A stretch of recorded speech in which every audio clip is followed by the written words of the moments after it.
But I reckon we just say a quick prayer and we get into it. What do you reckon? Sounds good. Awesome. Heavenly Father, we just thank you for another night that we get to be together, Lord. And we thank you for Wade being with us, Lord. And we thank you so much for what you have done and what you are still doing in his life and in all of ours, Lord. We thank you for your mercy. We thank you for your grace. And we just pray that you'd encourage our hearts tonight as we just look at the work that you've done in Wade's life, Lord. We just thank you for this opportunity. Once again, we pray that you'd be with us and that you bless our time together. In Jesus' name, amen.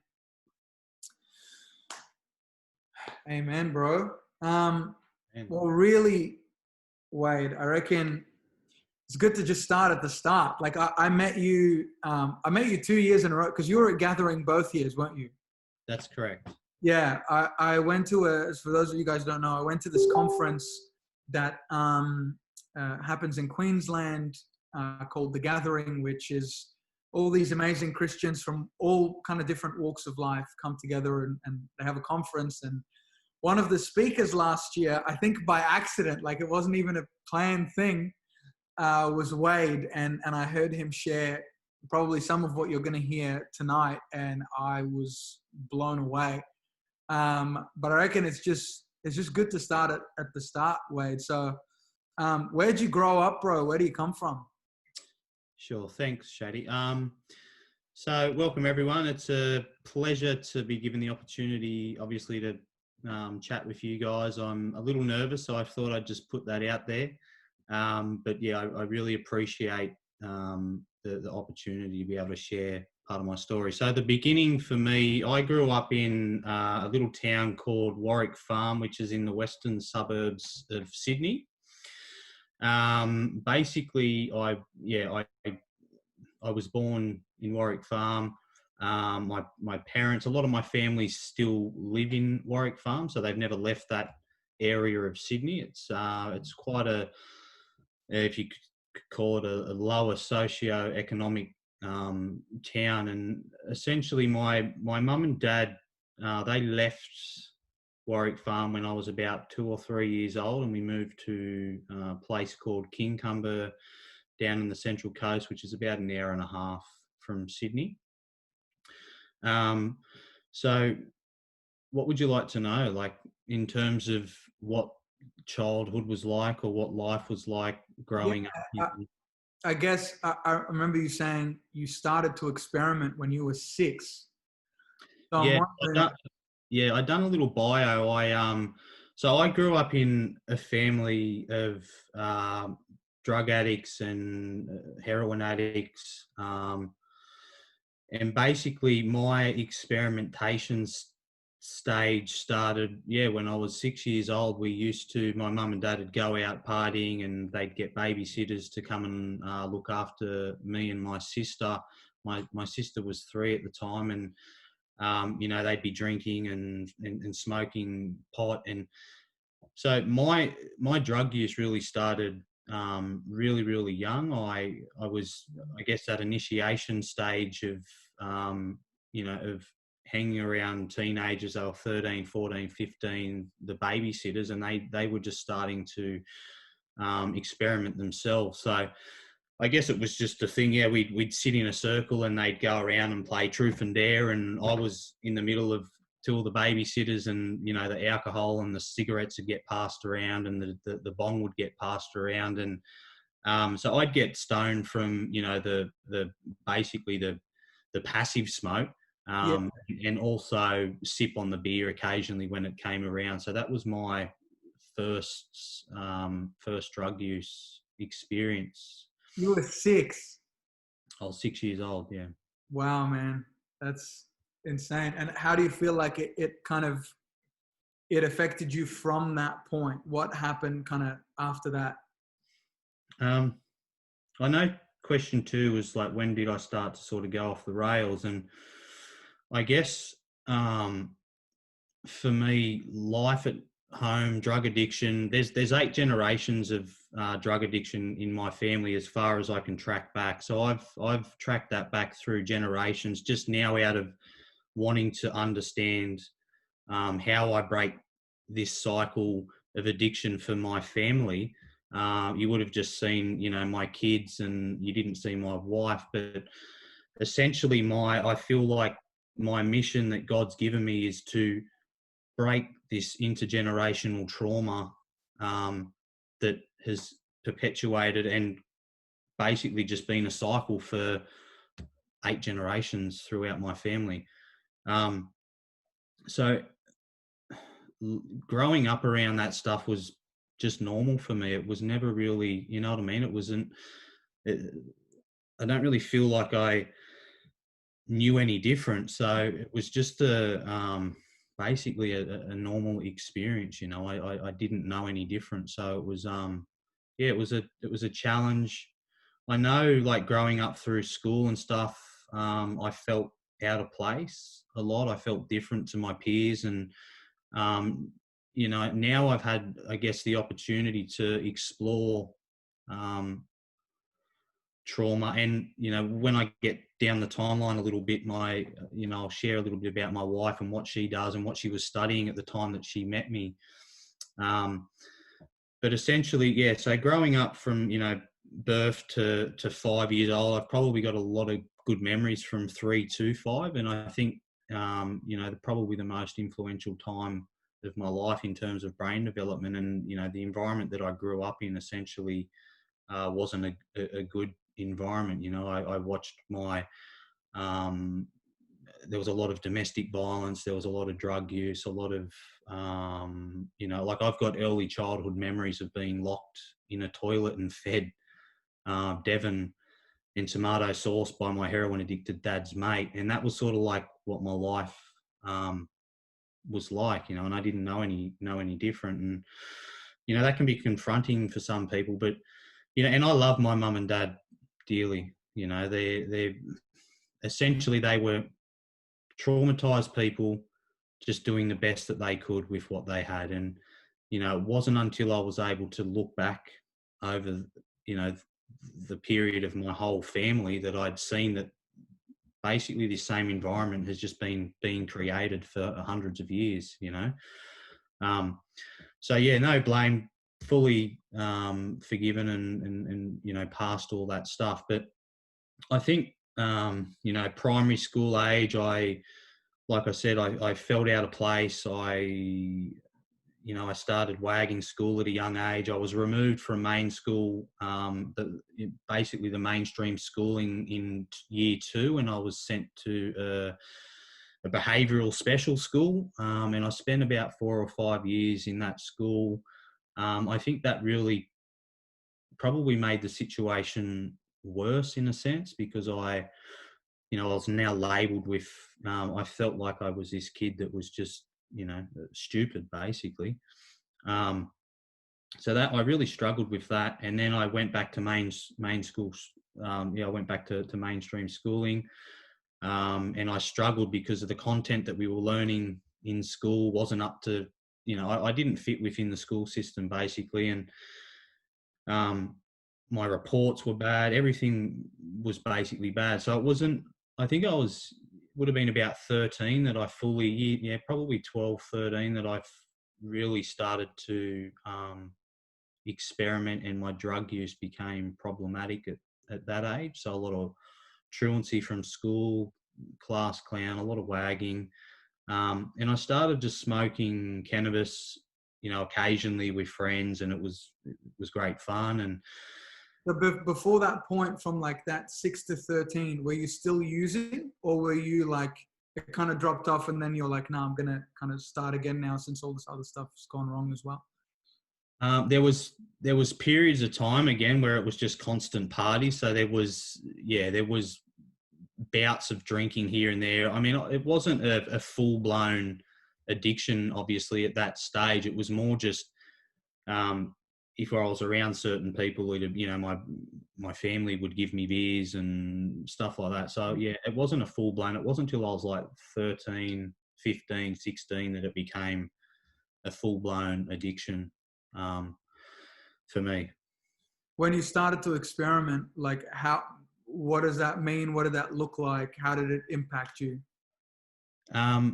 So yeah, again, it was just I guess the peer, peer pressure growing up in high school. And I went from playing, sports to hanging around a different group at school, and essentially we just started wagging. We started smoking occasionally. It might have been when we went out on the weekend, it was just to, have a couple of joints and get drunk, and it was good. But as I continued down that path, I started to lose a lot of my football friend mates, and essentially just going towards this crowd that was constantly in trouble with the law, And then I was, year 10, I really didn't like school. So I was basically just given the ultimatum. If I didn't attend anymore, I wouldn't have got my school certificate. So I was lucky to get my school certificate. I completed that in 5 minutes. And I actually got in trouble for that because it was just I was a class clown. We were all sitting in the big hall. I'd sat down to do the exam, and I think it was about 5 or 10 minutes, and I'd put my hand up and said, I've completed my my essay. And the teachers pulled me out, and they were like, "Mate, there's no way you could have completed all of that in 5 or 10 minutes." I said, "I'm done." So basically I had to resit the exam. And so this time I took about 15 or 20 minutes, and I just didn't put my hand up for about an hour and a half. And I just sat there. But it was funny because we found the reports not long ago, and I've just been trying to collate all this information of my life. And, my wife, because she's starting to homeschool now with the kids, because she can, I guess, she really seen how school affected myself. And, it was, like I said, I'd sort of finished my year 10 certificate in 15 minutes. I literally, I got like 50%, that's what you had to get to actually get your certificate. So I think the school just gave me, I wasn't even aiming to, as long as I got the 50% and I could finish school and leave school, I was happy with that. And that's what happened. As soon as I got the certificate, I left school, and then the downward spiral began. Basically, I started using and experimenting with a whole heap of other drugs and hanging around certain people that probably weren't the best role models, But looking back now, I guess it's not that they're bad people, but they just had similar life experiences as myself, and role models and influences in their life that, that weren't the best. So Lost in that same spiral kind of thing. Yeah, exactly. And so year 10, you would have been like 15. what, 15? 14 and 9 months you could leave school. Yeah. And so what happened kind of between that and sort of 20? So I left school. I left school, but I kept going back to school. So I'd go and get stoned at, breakfast and recess and lunch with all the guys that had come out. So I was still sort of going to catch up with everyone that was still going to school, but I wasn't at school essentially. So again, it just, a lot of crime started, a lot of break and enters and stuff to support my drug addiction. And basically I started experimenting with harder drugs at, 16, 17. And then, obviously the criminal record stuff started. So I was getting in trouble with the law, and that's probably been a massive challenge for me. How so? Just in terms of having a criminal record and not being able to get cert. So every decision that I make still today, and God's blessed me with an awesome job now, which is great, but it's taken a long time for me to get a job. And I'm 30, I'll be 34 this year, 35 in like 3 months, So the decisions that I was making when I was 13, that people were saying, look, if you don't start to make the right choices, then it's going to create a lot of drama for you long term. And I mean, obviously developmentally, I wasn't at the stage to comprehend consequence, and you know what I mean? I didn't have that ability to foresee the future, and I didn't worry about it. And plus I had I didn't care at that point in my life. But yeah, it's been a massive challenge, you know.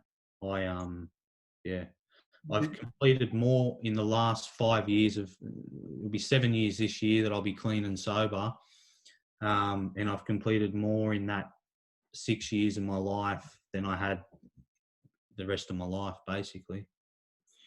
It's it's a crazy thing to hear, man, and especially like I get what you're saying. Even if somebody is saying something to you when you're that young and they're right, you really struggle to kind of comprehend it, like you're saying.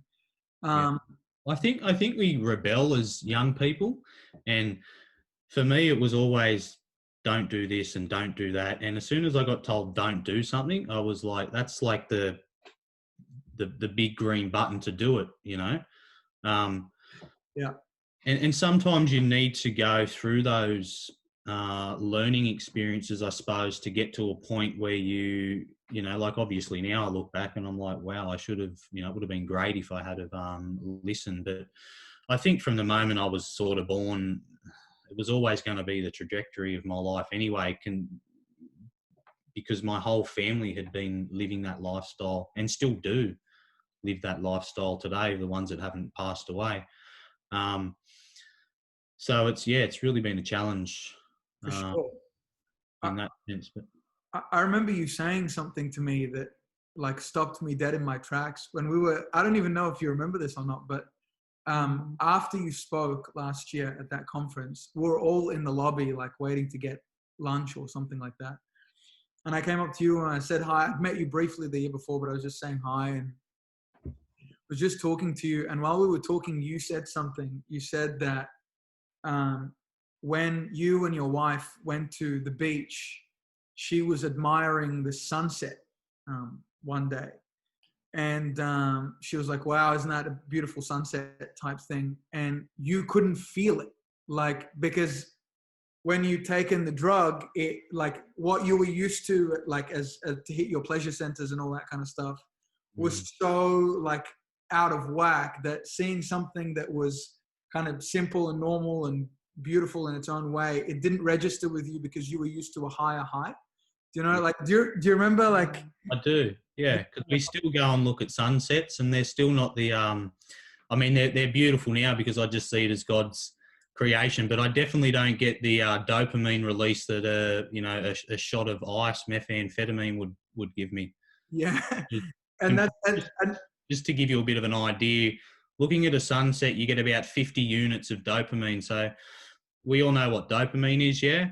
Just give us maybe it'd be worth explaining. just give us a nod if you know. Yeah, so it's basically the chemical that gives you joy and makes you feel good. And a sunset, when you look at a sunset or when you eat food, you know, you get a release of dopamine in the brain, which goes, that was awesome. That's why we look for it when we're, you know, I don't know if you've got a food addiction or whatever the addiction might be, but what dopamine is essentially what makes you happy. Yeah. So, a part of my story is I became an ice addict. I was addicted to methamphetamine for a lot of years, and methamphetamine releases anywhere between 12 to 1400% dopamine in the brain. So that's like 3,000 times as strong as a sunset, you know. And what happens is addiction. The definition of addiction is basically it's a chronic relapsing disorder characterized by compulsive drug seeking, continued use despite harmful consequences, and long-lasting changes in the brain. So with the amount of meth that I was using, essentially my brain could no longer produce dopamine, essentially.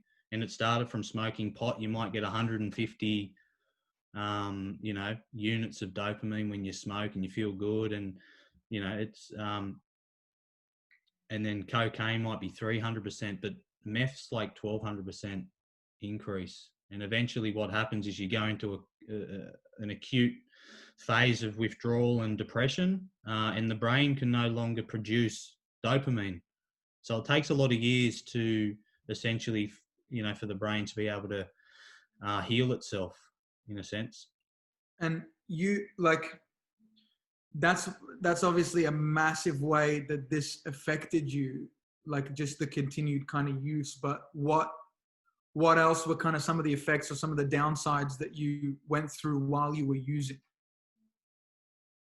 Um, Look, I think for me, like cannabis and smoking pot was probably the biggest part of my journey from the age of 13, basically through to 27. But what had happened is I'd started just using all forms of drugs, essentially.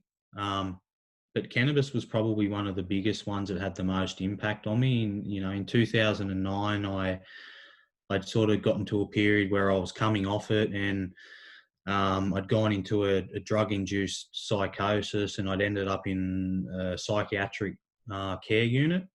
I was diagnosed with schizophrenia and bipolar disorder. And these are all things that obviously the marijuana had contributed to. So, sorry, what was the question again? That just, yeah, just how did it affect you, like other Yeah, than the crazy dopamine hits, like the yeah. So I think obviously loss of employment. I was going to say loss of employment. I couldn't get employment, so loss of employment, relationships.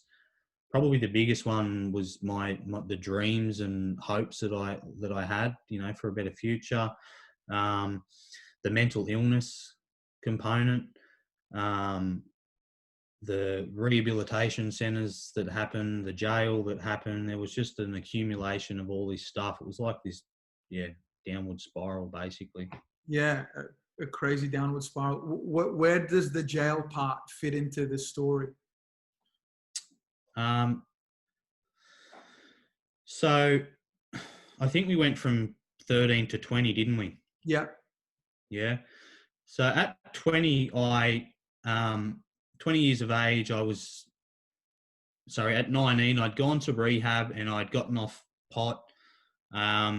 I'd come back to my hometown, Kincumber, and I'd probably lasted about maybe 3 months before I was hanging around the same, people, places and things. And I didn't last long, and I started using again.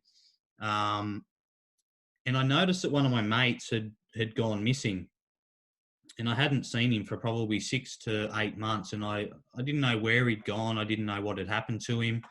And he was doing some pretty bad stuff prior to leaving. So I just, look, I thought the worst, and actually thought that, he'd died, essentially.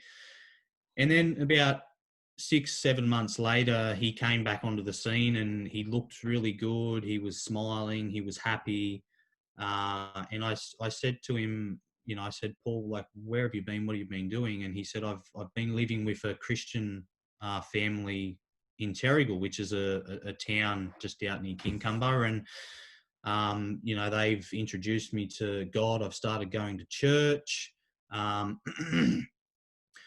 I think that point in time, I sort of, I really had this unhealthy relationship with God, this fear of God. And, I thought God was this guy in the sky that essentially threw bolts of lightning at people like me, metaphorically speaking. And I didn't think I could ever have a relationship with God. But anyway, cut a long story short, he invited me along to a Bible study. I'd gone to this house and they'd started talking in tongues, and I was like spinning out, you know what I mean? And he's like, just keep coming along, keep coming along. Anyway, cut a long story short, I kept going along, and a year after, I was baptized as a Christian.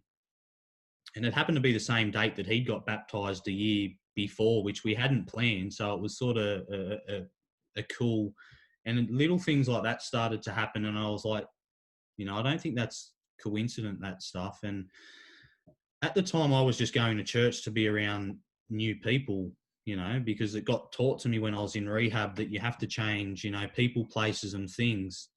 So church was really an opportunity to be around different people and whatnot. And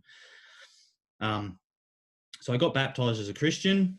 And I was breaking this down with my wife's mum the other night. And you know, I got a big cross tattooed on my back, and I just started, like, got covered in religious Jesus tattoos, and you know, if you can see that, Yep. so that's like a photo of Jesus, and I thought I'd chuck his mum in there too, Was um, that just for respect. was that all at that same time, at like that 2021 kind of? Oh, the tattoos have sort of been on and off. Yeah, Uh, through the journey. the biggest one I got was a cross that covers my whole back, basically, and I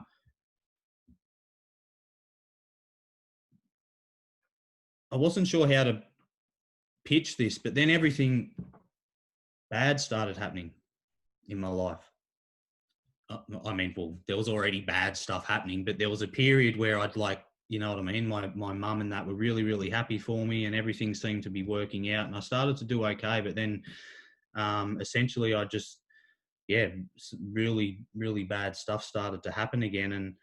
And Libby's mum was explaining, I don't know, like, I'm still trying to learn a lot about the Bible, and she just basically said that it was a lot like Job's story in the Bible, where, you know, I think the devil said to God, you know, the only reason he's following you and he likes you is because there's good stuff happening in his life, and I'm going to take that away.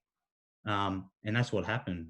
You know, everything got taken away. I started to lose my best friends from drug overdoses. Um, you know, I ended up in rehab. Can I share a slide with you guys? Yeah, bro. Please go ahead. Yeah. Yeah, yeah. All right. I hope this works. Awesome. So I was probably about, yeah, I don't even know, about 20 there. Um, so yeah, basically I was going to church, good things were happening, and then all this bad stuff started to happen again. And I essentially, well, I relapsed and I started hanging out with the old crowd again. And, you know, I was drinking a lot more, I was using a lot more drugs. At 23, which will be the next photo, there was a period of time where I'd given up drinking again, and I thought it'd be good to go out and have a drink one night. And I woke up the next morning facing a 7-year jail sentence, and I had no recollection. I didn't remember anything that had happened. So this is one of the photos. This is actually a photo that was taken when I got arrested.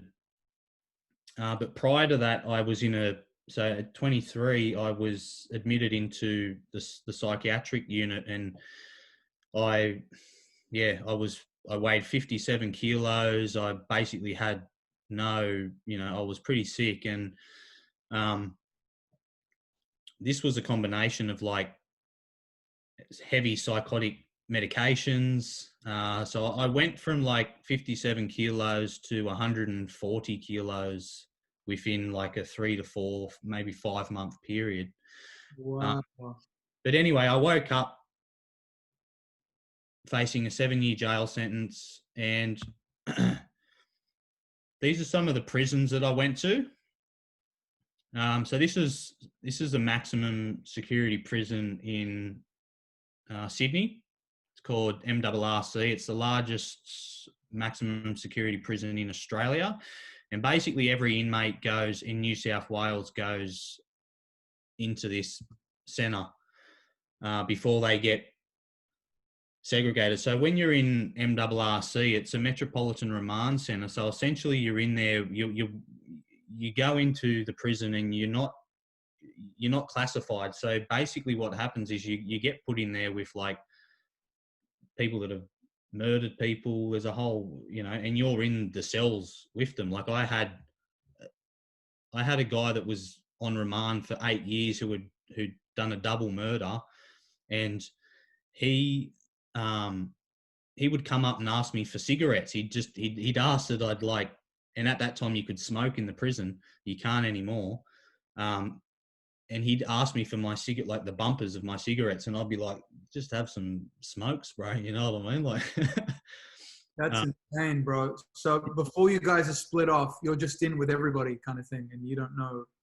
no, you don't. Yeah, you don't know, right? But Yeah. sorry, I sort of went off track to No, go, no, no. This is, yeah. to Where's go. this? This is Parramatta Jail. They've closed that down now. So back in 2009, that's when I was there. These are the cells. So it's been a really good opportunity for me to actually be grateful to be in lockdown when I am in lockdown, because that's was a place where, you know what I mean, like people were complaining about being in lockdown, and um, you're sleeping next to your toilet, and you've got another roommate in there as well, and they're detoxing or using. So every cellmate that I had from the moment I went in the jail. So just to backtrack a little bit, 23, I got arrested. I was looking at a 7-year jail sentence.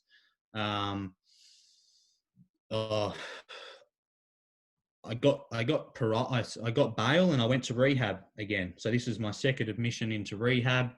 I spent a year in rehab, and then they removed me from rehab to put me in jail. So I was the first person taken out of that facility and actually taken into jail. Usually the go to the rehab things to get out of jail free card, but that didn't work this time. So I'd done a year in rehab. So I was thankful in the sense that I'd gotten to get clean.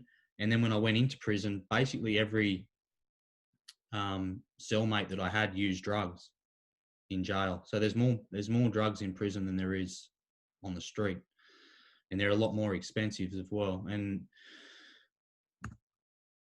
on the left, that's when I left prison. The right is my cousin, and so on my mum's side of the family, both of his brothers have passed away from heroin overdoses. So you can start to see like this intergenerational on my mum's side, there's just so much. The devil's just been destroying my family for years and years and years and years and years and years and years, you know. Hmm. So yeah, just so much hurt and pain, I suppose, in the family, and you know, I yeah, it's just a big battle to change, you know. Right. Here, this is where the good stuff comes in. So this is where God, so I got out of jail in 2009 again. I went home. In 2011 or whatever it was. So I'd done the year in rehab. I'd committed, I pleaded into basically a lesser charge that was offered. I was found, um, not guilty of the charge that I was initially charged with. So they gave me 4 years imprisonment with the rehab, and then also I had 18 months parole, and I served a couple of years in jail. But anyway, I got out of prison in 2011. I went back home with mum and dad, and I started using drugs again. I lasted about 3 months, and I got arrested again in Sydney, under the Harbour Bridge in a blow-up boat on New Year's Eve. I sailed a yacht to Sydney Harbour with a friend of mine. We had no idea how to sail boats, but we took this yacht and we sailed to Sydney Harbour. And essentially, yeah, I woke up on New Year's Day floating under the Harbour Bridge in this little blow-up boat, not knowing what had happened again. I'd been arrested, and I ended up back in rehab for the third time, which was, Wow, bro. yeah. So over like quite a long duration of my life, it's just been, particularly my 20s has probably been till basically 27. Anyway, cut a long story short, this is where the good God stuff starts to happen. And, you asked me a question about where's God's hand in all of this, and God's hand in all of this is basically from the moment I was born, Amen. Yeah. same. It's the same for every one of you guys. He's there no matter what you do or what happens in your life. From the moment that you can see, God's there. He created you, you know what I mean? So even through all that stuff, he was constantly there, but it was just a part of a journey that I had to go on, you know, to essentially build that relationship with him. Same story as Joe, essentially. And the other thing that my wife's mum, actually, Well, while you're there, where does Libby come into the story? When did you meet your wife, and what impact did she have on you? All right. So the first song that I learned how to play when I became a Christian was, have you guys heard of Sean McDonald? Wow. Now, we'll look him up after this. Sean McDonald, Take My Hand. He's a Christian artist, and not many people have heard of him, right? So here's where my wife comes in. I get out of rehab for the third time. I leave rehab with a bag, and I get dropped in the main street to fend for myself, basically. I'm not going back to Kincumber because I need to create a new life. Anyway, I've got a guitar, and you know, I've got no money. I'm homeless. So I go busking for the first time. And when I started playing guitar and singing, it was a powerful time for me to connect with God and worship God. And anyway, cut a long story short, I was walking through this little laneway, and I'd never been busking in my life. And I thought, you know, I'm going to go busking and basically try and earn some money to get some food. So I picked this little laneway that I thought there'd be no one in. And there's my wife, not at the time, but, you know, Libby's standing in the laneway and she's playing guitar. And I walk past and I say to her, "You're in my spot." And I keep walking, and I get to the end of the laneway, and I turn around and I see her starting to pack up her guitar, and I felt bad. You know, I'd never been busking. So I went back. Anyway, cut a long story short, she'd packed up her stuff. The money that she'd made when I'd opened up my case, she put into my case. And she said, would you mind if I just sat with you and watched, you know, because I know how scary it can be when you're starting to busk. And I said, yeah, that's fine. And anyway, I started to play the 4 chords of this song, and I looked up and she had tears running down her eyes, and she said, "How do you know that song?" She said, "That's my favorite song." And it was the first song that I'd ever learned how to play on guitar.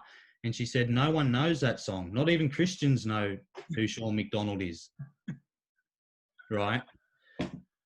So again, I was like, this is God. Anyway, cut a long story short, I've probably said that 15 times. That's fine, bro. You can keep saying Hard it. to condense it all, but we left, right? So I played a couple more songs. She walked off. I went my other way. I went to church, you know, maybe 2 or 3 weeks later, and my mate was there. And I walk into church and I look over, and Libby's sitting in the church that I went to. It was a recovery church, and we started talking again, and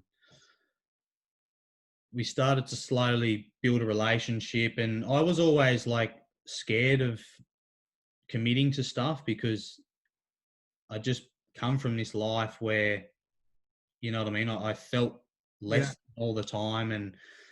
And so I started using drugs again. And there were just short periods with the meth use, you know, and I'd relapse, go into psychosis, relapse, and it was just this constant thing. And anyway, my wife was studying a Bachelor of Trauma and Healing at the time, and I think that's what's really enabled me to heal from a lot of my past, and also, you know, what God's done in my life. And I made a decision to go up to see my friend at church because I'd had enough of life. I was suicidal, basically, and I'd attempted suicide in multiple times prior to, you know, meeting Libby through growing up as a teenager, just mainly through drug use, you know, overdosing on painkillers and stuff like that. And I just didn't die. And I went up to church, and my mate basically said to me, "Look, Wade, I can't help you anymore." You know, I was just using so much. And Libby at the time, I'd left, and little did Libby know, but I'd actually signed this like agreement with myself that that was the day that I was going to end my life. And Libby come running down, and she found me in this laneway. And my cousin that had committed suicide, well, I remember him saying to me when I was about 13, and I lost him when I was 13, so it would have been little bit earlier. But he essentially said to me, "If you ever want to commit suicide, Wade, you just have a shot of heroin." And I was always scared of heroin because my family were all heroin addicts. So I'd just seen people die from the stuff, you know what I mean? So I never tried it. And she didn't know it, but I'd actually made the decision to take that advice. And anyway, cut a long story short, she found me in this laneway and she said, "What do I need to do to save your life?" Wow. And I broke down and I just said, "I need to go out bush and I need to detox." And she was working at the time. She's an amazing woman. She was working at the time and she said, "I'm going to ring work and cancel work and I'll take you out bush." So on the 29th of January 2014, we walked off together. We went and got her car. We packed the little $20 tent that we had, or that she had. I was homeless. I had a unit, and within a week of using, I sold my car. I lost my house. Basically, I had nothing left, and only a bag of clothes, essentially. And we went out bush, and I detoxed for 2 weeks out in it's a little place called Yirigi National Park, and I've been clean ever since that day, which was nearly 7 years ago now. That's what's that? There's so much I want to ask, but what's the detoxing process like, Wade? Like what is it like coming off of this stuff? It's like a constant battle with your mind, essentially. And there's so much that I've missed. Hey, like I've just tried to condense everything, but Oh, that's fine, bro. That's from so to I'll just go from 23. I've been in a psych ward. I've gotten out of the psych ward. I'm now diagnosed with schizophrenia, bipolar disorder.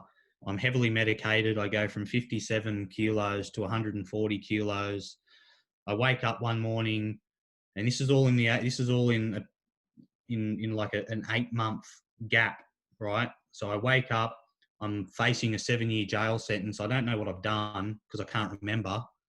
You know, I'm heavily medicated. I get into jail in Darcy, which was the first prison cell that I show you. I get in there and I stop my medication, right? The psychologists don't see me. My mum, I remember when I got taken away and handcuffed from the courtroom, my mum was like, "Is he going to get assistance whilst he's in prison with his medication?" Right? And when I got to jail, I didn't get attended to by the psychiatrists. So I actually stopped my medication while I was in prison, you know, which was, it's about 11 years ago now, 10 years ago. So I haven't been medicated. So that's another whole story of God just healing me from my schizophrenia and bipolar. And it took me like 7 years of asking for a sound mind to get that. But in jail, I was able to lose 40 kilos. I trained daily. It really grew me there. It was probably the most time in my life that I felt free. And I know that sounds silly, but when I was in there, I wasn't using drugs because I was taught that if you use drugs in jail, you'll probably end up dead if you start to use them in there, because it's just, everything's so expensive. You know what I mean? Like a stick, a $20 stick of pot is like $600 in jail. Do you know what I mean? So you know the pen lids that you get, like the big pens, and you take those little metal things off. That's a stick in jail. That's what you pay $20 for. One little comb piece of a pen lid. You know what I mean? And I learned, like we learned so much stuff in there. Like it was crazy. We could boil water out of PowerPoints, right, by sticking bits of foil in there and sticking them down into the cups of water. We learned how to. There was just so many different guys were making alcohol out of Vegemite and jam, and just all weird. Wow. Yeah, through fermentation processes. There was, yeah, it was a ridiculous time, but I felt free in there because I was, you know what I mean? I was able to start to build some healthy habits back in my life. I got up, I had a routine. I'd wake up at a certain time because you're locked in for, you know what I mean? Like there's a big period of time where you're locked in yourself for 23 hours a day, sometimes lock-ins for 2-3 weeks. That's And that's like, you don't see anyone. They open the door, they literally kick your food in like you're an animal, and then they close the door, and that's what you get, you know? Um, wow. anyway, I get out of jail. I end up back in rehab. I relapse. I end up back in rehab again. I get out of rehab and I move. I move town. So And uh, then now we're back. Bunch of other stuff happens, and you've met your wife now, and we're in the forest, and yeah. you've detoxed there. And then kind of what's the journey from then till now, from 2014 till now? How has kind of God So moved in those 7 years? yeah. So like I said, this is the period of time that I've done more in my life than I had the whole, the whole time frame of my life. So I met my wife. We had our first daughter, Eden. Um, and obviously, the detox process was a hard process for me to go through because essentially what had happened is from the age of 12 to 13, when I started using, I literally turned this switch off physically, emotionally, mentally, spiritually, right? So here I am, 27, 28 years old, and I'm like a 12-year-old kid, because for so long in my life, I just switched everything off. I Yeah. don't want to feel. I use drugs. I don't want to. Do you know what I mean? So I just suppressed so much of my stuff. I like to use if you can imagine an iceberg, and you see the tip of the iceberg, and that's the drinking, that's the drugging, that's the gambling, that's the addictive behavior or problem behavior, whatever that might be. And underneath all that is all the underlining, the guilt, the shame, the remorse. So people often just see the tip of the iceberg, the drinking, the drugging and stuff, but what they don't see is all that under the surface stuff. Mm. And that's what addiction is. It's the 85% of that stuff that actually, pushes the addiction. So yeah, I basically met my wife on the 23rd of August. A year later, we got married. We had my daughter Eden. We got married on the 23rd of August a year later. And there's also like a little funny thing with the 23 as well, because that's when all the really bad stuff had happened in my life. I was 23 years old, so I was fixated on this number, but then, all this good stuff started to happen. So my wife's birthday is on the 23rd, and these are just all little signs of God giving back, like my birthday is on the 23rd. Just all these little things that had happened. But essentially, yeah, I had my daughter Eden. I had Silas, my son, and I started to try and study.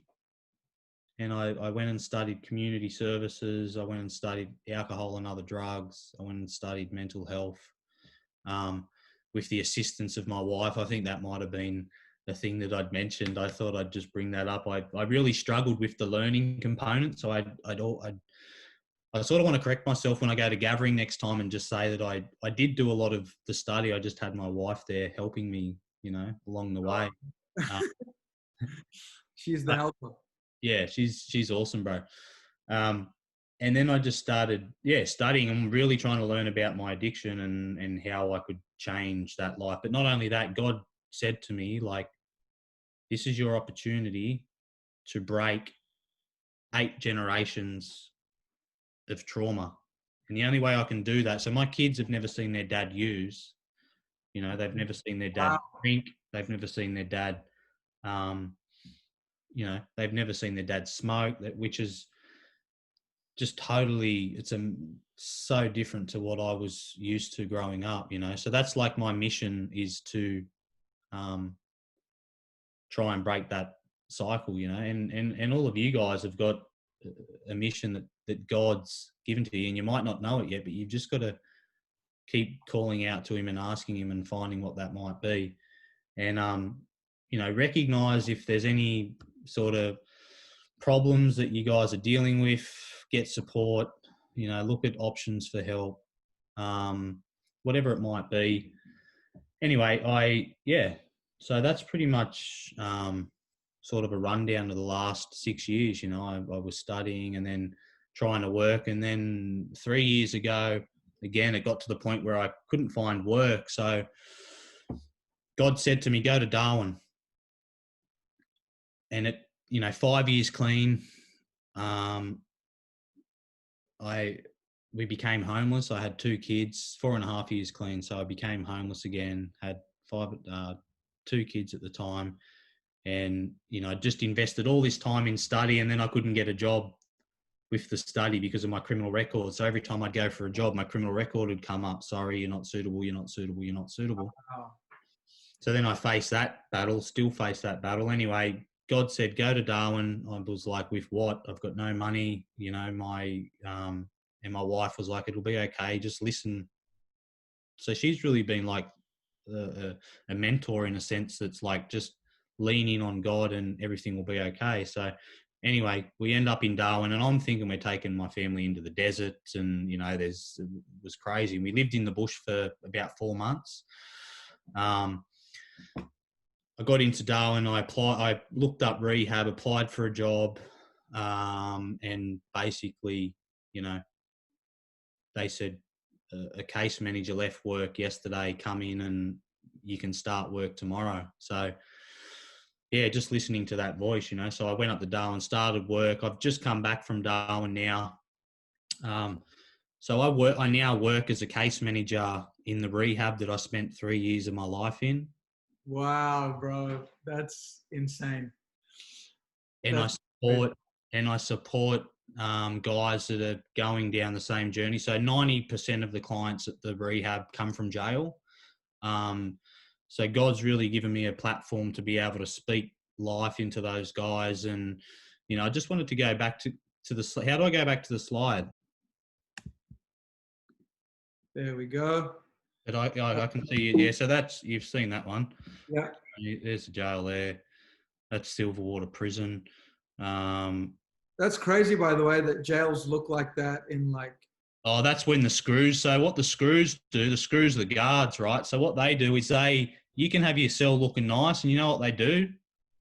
They just come in and just rip. They go stand at the end of your bed, and they literally just grab your containers out, and they just tip everything everywhere. They just tip your milk out. They pour everything, like they rip your sheets off your bed. When they ramp through the prison, they just come in and trash everything. What's the point of that exercise? Well, it's sort of like a therapy in a sense, where, because in jail, it's like the guys in green versus the guys or the girls in blue. Yeah. So there's this like inmates versus officer mentality. And a lot of the officers don't like inmates, it's definitely not trauma informed. I can tell you that much. So it's more like a therapy. They just do it to annoy guys in there. Wow. And they can just do that to, be a pain. So here, where was I up to?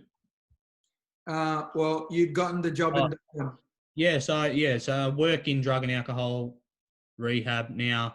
I've also traveled like around Australia doing talks. So this talk here is Paul Cowley. He's the founder of the global mentoring program, Caring for Ex-Offenders. So here I was asked to, talk about my experiences with prison and how mentoring plays a role, and how God played a role in my life, and, what he does. And I wish I had some more verses to be able to throw you guys, but essentially, God can take any situation and turn it around for the better. Here's the gathering, bro. Yeah, I think I'm just outside that frame on the left there. Oh, yeah? Yeah. Like near that beam, because that was I think that's Kyle, the cameraman's name. I was really, really close to him. So yeah, I remember that day very clearly, bro. Oh, it was the most scary. It put me in a maximum security prison before you put me up there on that seat. Can you see the little? That was the most scariest thing. Even like talking to you guys is you know, it's public speaking is not my thing. Um, but you know, here I'm like, you've got some bloke that's just been a drug addict and been to jail, and like you. So this guy here, Toby Hall, he's the CEO of St. Vincent's Health. So he like runs that. You've got this bloke here. He's like he runs $1 billion corporation. There's guys here that are running. There was one guy there that runs 39 companies, and I'm like, how do you even do that? You know what Yeah, I it was, mean? it was an insane lineup of, and you for those you guys weren't there. Wade, when he started speaking, he was physically shaking. Like actually, I remember like your voice, your hands, like you were physically shaking, bro. Oh, I was so scared. I get scared just thinking about it. Uh, so this might be cool for you guys, but yeah, I get sponsored now by Deakin University. So this guy here, Joe Graffam, he's the chancellor of Deakin University. Um, I'm actually writing a book with Joe at the moment, and I've got 10 other guys that have all been to jail. I think there's about 115 years of prison time, and one of those guys actually escaped from the Silverwater prison. He escaped from there out with a helicopter. A helicopter come and picked him up. Google, have a look at John Killick in 1999. He escaped That's via a helicopter. mental. That's mental, Wade. Uh, His girlfriend had come and picked him up in a helicopter. Um, but he got another 15. So he was already doing 15 years jail for bank robbery, and he got another 15 years for that escape. So he spent 30 years in jail. wow. Um, but yeah, so Joe and Deakin University, they're actually helping me. So I've got PhD students that are helping us come up with a structure of the book, because what I want the book to be about is that people can change, and I want to encourage young people to try and make the right choices in life. You know what I mean? Mm, When I was 12 and 13 and people were telling me that, you know, your life can go on this downward spiral, I didn't believe it. You know what I mean? And my experience has shown me that a lot of people unfortunately go down that path, and they get to a point where they think it's not going to happen to me. And I remember that. Like, I remember being at school and a motivational speaker coming into school and talking about his life, and I was like, I'm never going to be like that guy.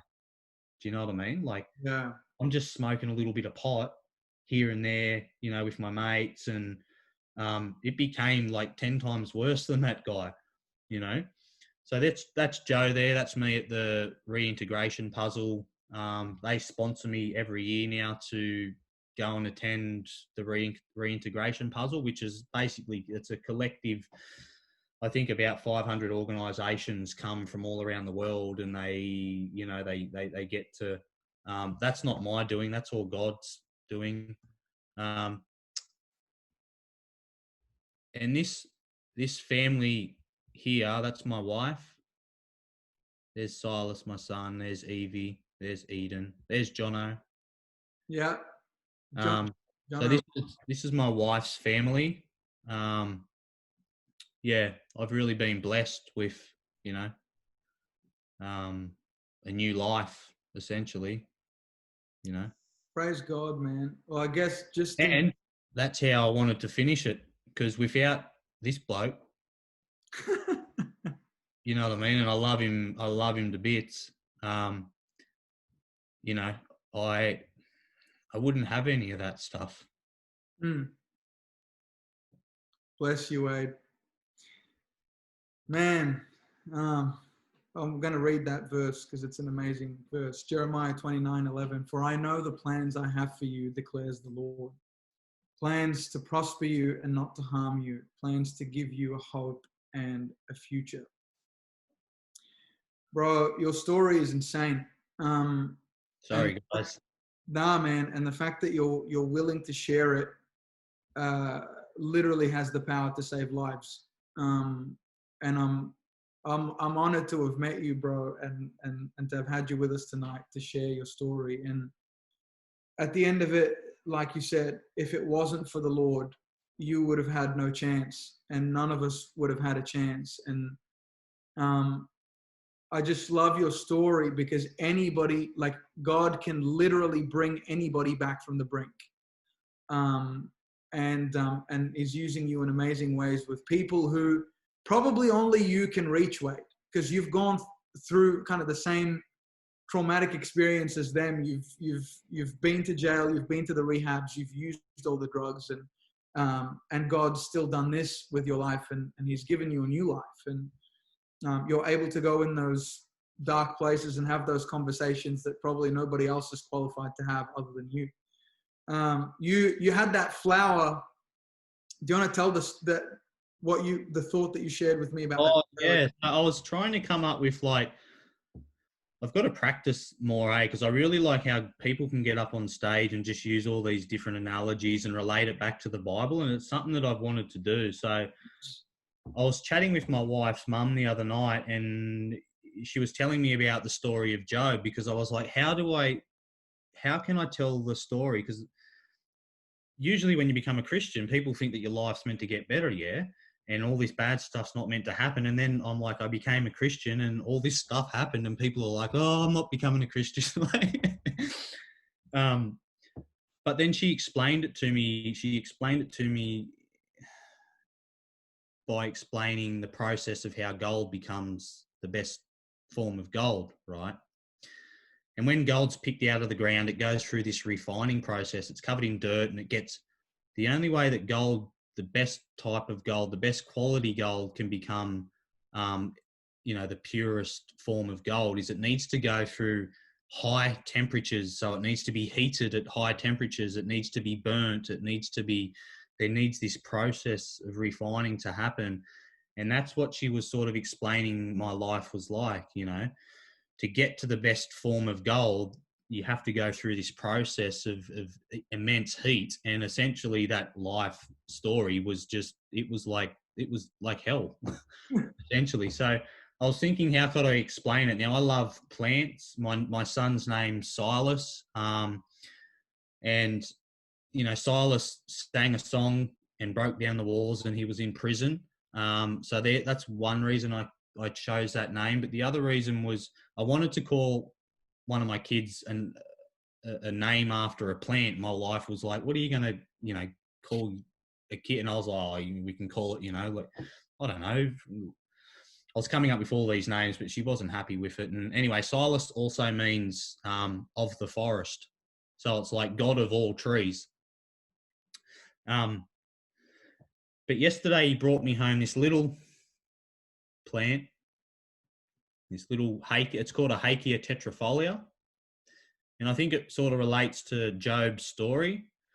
Well, I hope it does. I hope I'm one of those guys that can use an analogy. But anyway, this plant, right, and there's 27,500 species of plant in Australia, right?